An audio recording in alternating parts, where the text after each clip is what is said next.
Mesmo quando tudo pede um pouco mais de calma, até quando o corpo pede um pouco mais de alma, a vida é tão rara. Enquanto o tempo acelera e pede pressa, eu me recuso, faço hora, vou na valsa. A vida é tão rara. Enquanto todo mundo espera a cura do mal e a loucura finge que isso tudo é normal, eu finjo ter paciência. O mundo vai girando cada vez mais veloz. A gente espera do mundo, o mundo espera de nós um pouco mais de paciência.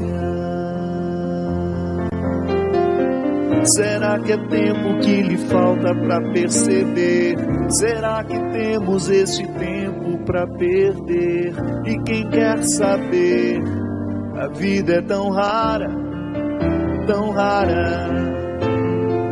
Mesmo quando tudo pede um pouco mais de calma, até quando o corpo pede um pouco mais de alma, eu sei, a vida não para,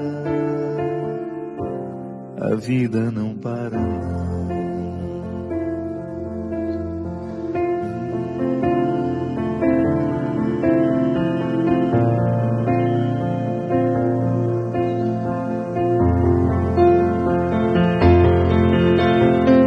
Será que é tempo que lhe falta pra perceber? Será que temos este tempo pra perder? E quem quer saber? A vida é tão rara, tão rara. Mesmo quando tudo pede um pouco mais de calma, até quando o corpo pede um pouco mais de alma, eu sei, a vida não para. A vida não para não.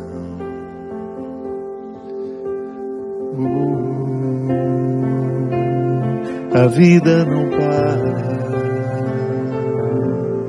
E é tão rara.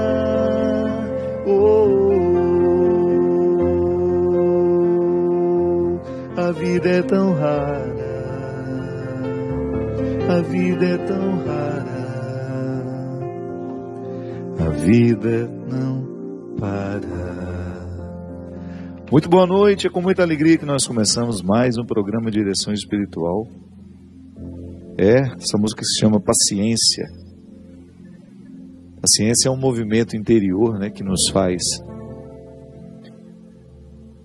Eu acredito que ela tenha o poder de nos fazer perceber a vida, as delicadezas do tempo. Porque sem a paciência, a gente pode incorrer o risco de não perceber o que de fato merece ser percebido. É quando a gente vai vivendo, o poeta foi muito sábio na construção dessa letra, né? É uma parceria do Lenine com Dudu Falcão. O Dudu Falcão é um dos maiores letristas da música popular brasileira. Essa música está aqui gravada no CD Deus no Esconderijo do Verso. Sempre gostei. Desde a primeira vez que eu ouvi essa música, eu senti uma proposta evangélica nela mesmo. Mergulhar no coração da paciência, perceber a raridade da vida. É tão bonito isso em nós, quando a gente fica atento a perceber o que é raro na vida. Às vezes os nossos olhos, tão apressados, não nos conduzem ao coração dessa raridade. No livro do Eclesiastes tem uma passagem que eu gosto muito. Tudo tem seu tempo. Está lá no capítulo 3º. Tudo tem seu tempo. Há um momento oportuno para cada coisa debaixo do céu. Tempo de nascer, tempo de morrer, tempo de plantar, tempo de arrancar o que foi plantado, tempo de matar, tempo de curar, tempo de destruir, tempo de construir, tempo chorar, tempo de rir, de lamentar, de dançar. Tempo de espalhar pedras e tempo de as ajuntar. Tempo de abraçar e tempo de afastar-se dos abraços. Tempo de procurar, tempo de perder. Tempo de guardar, tempo de jogar fora. Tempo de rasgar e tempo de costurar. Tempo de calar e tempo de falar. Tempo do amor, tempo do ódio, tempo da guerra, tempo da paz. Muitas vezes nós matamos a nossa vida, ou matamos a oportunidade de viver bem, porque nós não somos capazes de fazer a leitura correta do que o tempo está nos pedindo. Porque é assim mesmo. Cada dia o tempo vai nos pedir alguma coisa. E é esse olhar atento que vai dando a gente essa condição, essa clareza de perceber o que de fato hoje grita pelo meu nome. O que de fato hoje chama por mim? Qual é a realidade hoje que é inadiável? Minha gente, às vezes nós somos tão negligentes na percepção disso, que às vezes nós desperdiçamos um mês, um ano, 10, 20, colocando o nosso empenho numa realidade que nem era para aquele momento. E é por isso que é tão interessante a gente desenvolver a habilidade de dizer não e de dizer sim. Porque essa é uma habilidade que só a maturidade nos traz. Que às vezes, porque somos imaturos, nós não sabemos nem dizer não. Não sabemos olhar as urgências do tempo. Então a gente vive para agradar o outro. Não. Antes de agradar o outro, você precisa perceber o que a vida está pedindo de você. Porque nem sempre aquilo que você pode fazer para agradar o outro, está em consonância com aquilo que a vida está pedindo de você. Mesmo que para a gente crescer, nós temos que ter coragem de cortar muitas coisas. A Sagrada Escritura diz: tempo de matar, tempo de fazer nascer.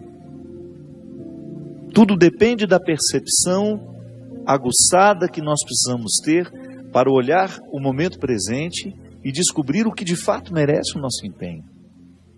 Quantas vezes eu na minha vida me empenhei no lugar errado, na questão errada, e depois não tem como ser feliz.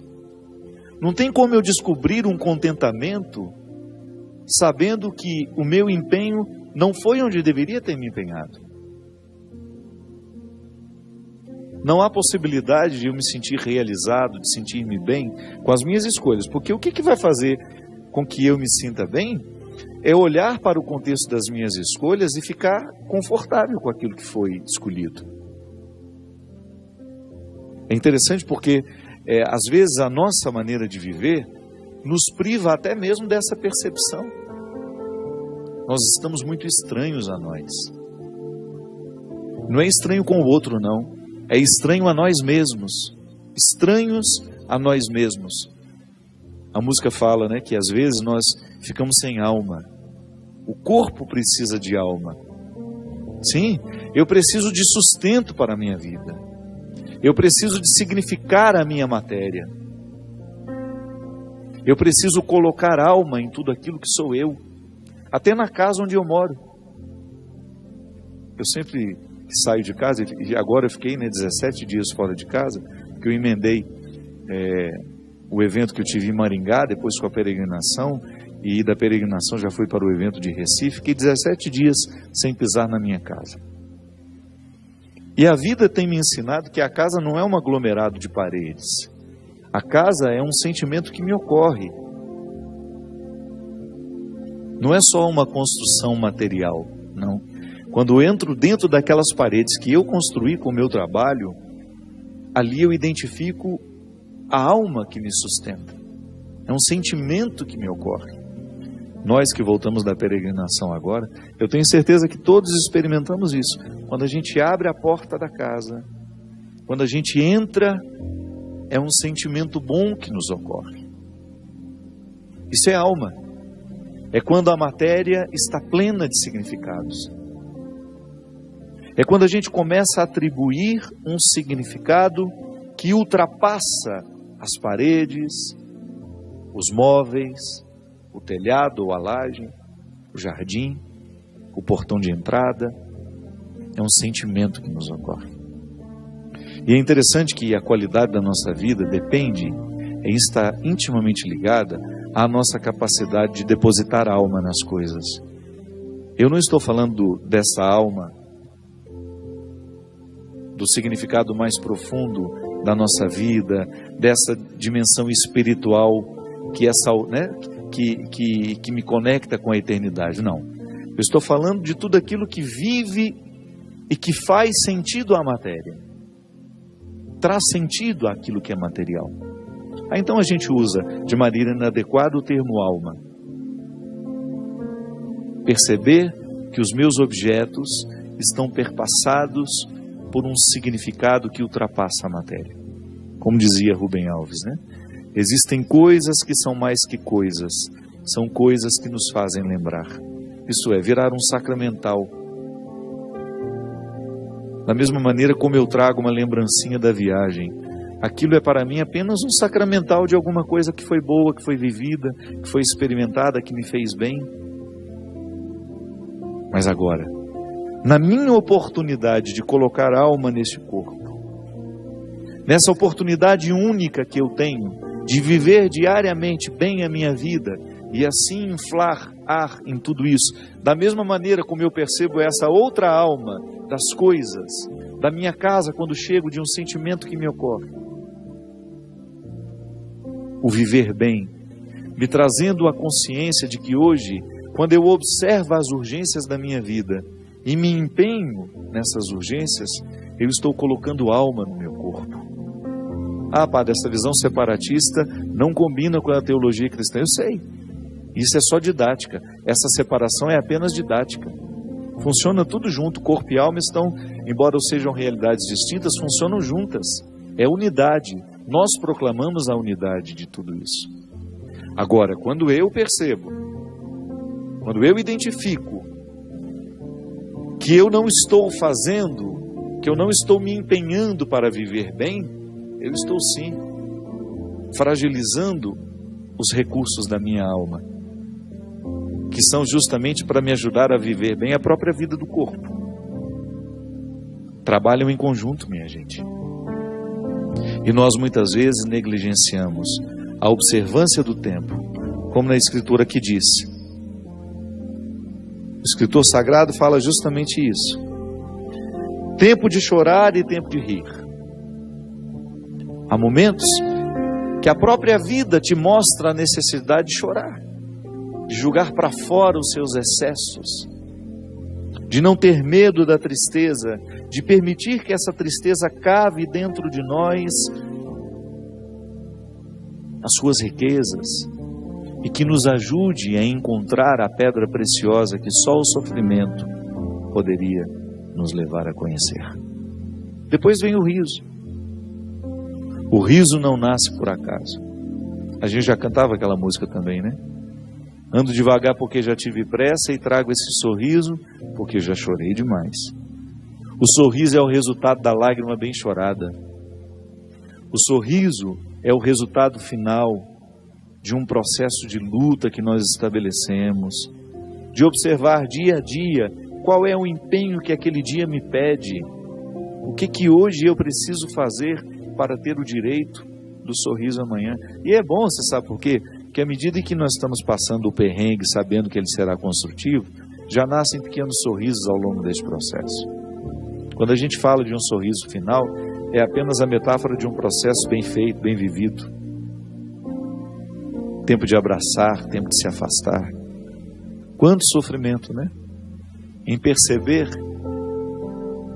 o distanciamento como necessário ao crescimento do outro. É aquele filho que vai embora para estudar. Não dá para reter filhos. Por isso que é tempo de abraçar, é tempo de cuidar, é tempo de estar junto. E vai chegar um momento em que esse afastamento será necessário para o próprio curso da vida. Depois volta. Mas num primeiro momento a gente precisa do distanciamento É a urgência do dia. Chegou a época, é preciso estudar, é preciso buscar um futuro fora daqui. Minha gente, quando nós observamos o movimento do tempo e as suas urgências, a gente entra dentro do contexto de uma sabedoria irrenunciável à nossa realização humana.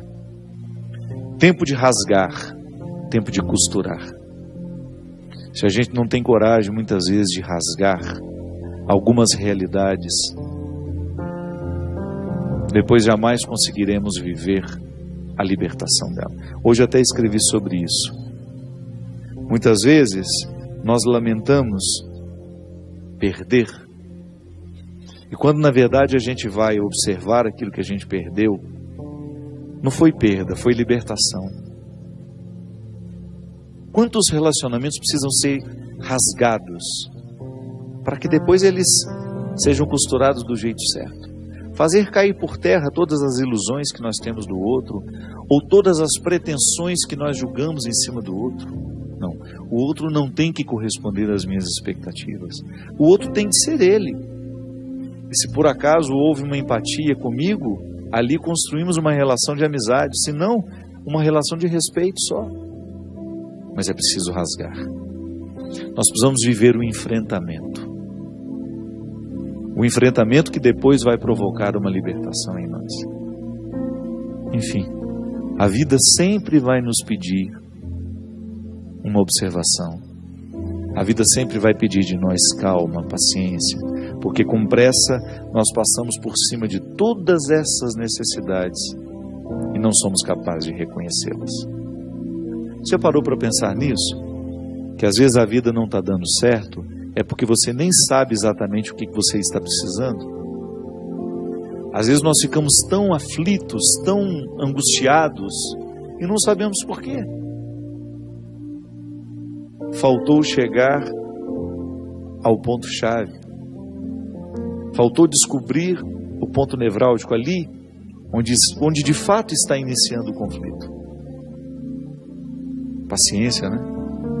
A gente não tem paciência nem para descobrir o que está nos angustiando. É a nossa pressa, é a vida estranha que nós vamos vivendo.